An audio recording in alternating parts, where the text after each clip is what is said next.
Setelah mungkin orang-orang di sekitar kita juga menghina, ngapain kamu itu jadi orang Kristen sungguh-sungguh ya, rugilah ya.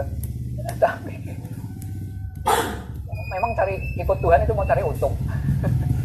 Kita ikut Tuhan itu belajar hidup di dalam kebenaran yang sudah dimulai oleh Tuhan. Kita ditebus dengan harga mahal supaya kita mengasihi kebenaran. Waktu kita mengasihi kebenaran dengan radikal, dengan total, orang dunia pasti akan menghina dan mengejek. Pasti. Saudara yang belum pernah dihina oleh orang-orang dunia, saya khawatir. Saudara sudah ikut Tuhan atau belum?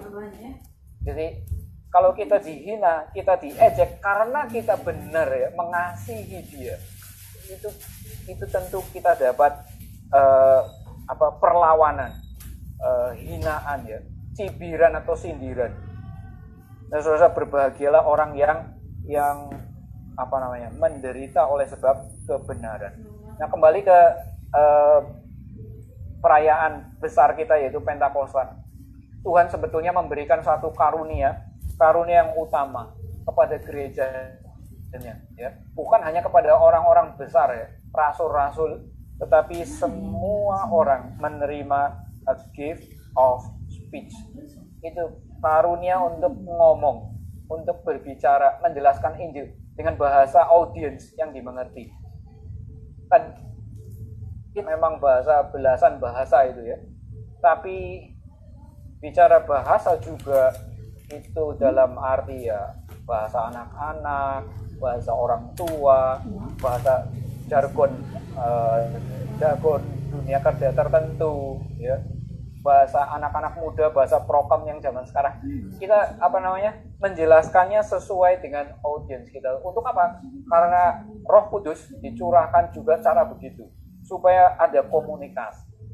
Jadi mari kita di dalam dunia ini ya, kita dipanggil Tuhan sebetulnya untuk mengkomunikasikan apa yang kita sudah alami dari Tuhan dengan berani ya, dengan tidak takut dicibirin orang ya.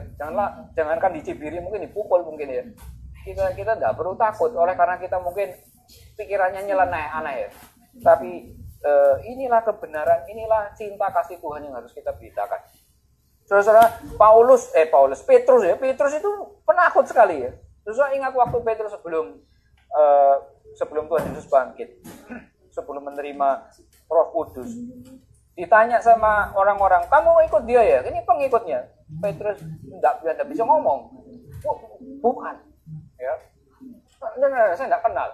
Ditanya sama orang-orang yang biasa ya.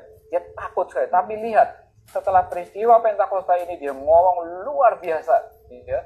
Dia tidak takut lagi ditentang. Ya. Nah, ini satu prinsip kerajaan Allah, saudara ya. Kalau kita takut mati, malah kita memang mati. Tapi kalau kita tidak takut mati, kita dapat hidup. Ya. Saudara ingat kata-kata Tuhan Yesus, kalau kamu mengikut aku, kamu harus pikul salib. Ya, artinya apa? Barang siapa, ayat berikutnya setelah itu, barang siapa mencintai nyawanya, dia akan kehilangan nyawanya. Tapi barang siapa tidak mencintai bahkan nyawanya sendiri, dia akan memperoleh untuk hidup yang kekal.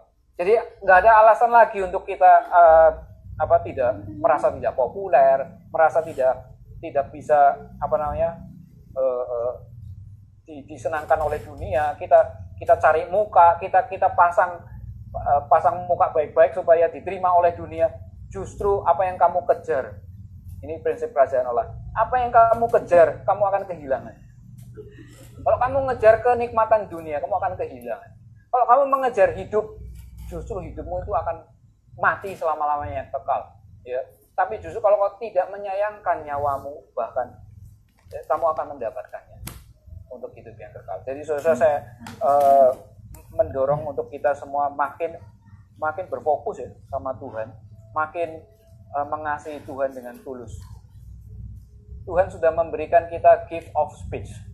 The gift of spirit adalah gift of speech, bisa menjelaskan. Saya ajak untuk kita menerapkan. Kalau di tahun baru kita bikin resolusi di tahun baru. Ini saya pikir Pentakosta, hari yang tidak kalah besar ya. Di dalam perayaan orang Yahudi ini satu dari 3 perayaan yang sangat besar. Yang sering kali kita lupa itu sebagai gereja Tuhan melupakan ini. Tapi hari ini kita tidak lupa. Mari kita membuat komitmen yang baru pada Tuhan. Saya mau menjelaskan Injil kepada orang-orang yang saya kasih minimal di rumah ya. Kita di rumah udah dikurung terus ya berapa minggu ini, berapa bulan. Ya, mari kita kembangkan komunikasi. Meskipun itu susah ya. Tapi kita ingat lagi sebetulnya Tuhan sudah memberikan gift itu ya, karunia untuk berbicara, untuk ngomong. Berusahalah, pakailah itu untuk mengkomunikasikan firman Tuhan. Ya. Kemudian kepada tetangga-tetangga, kepada semua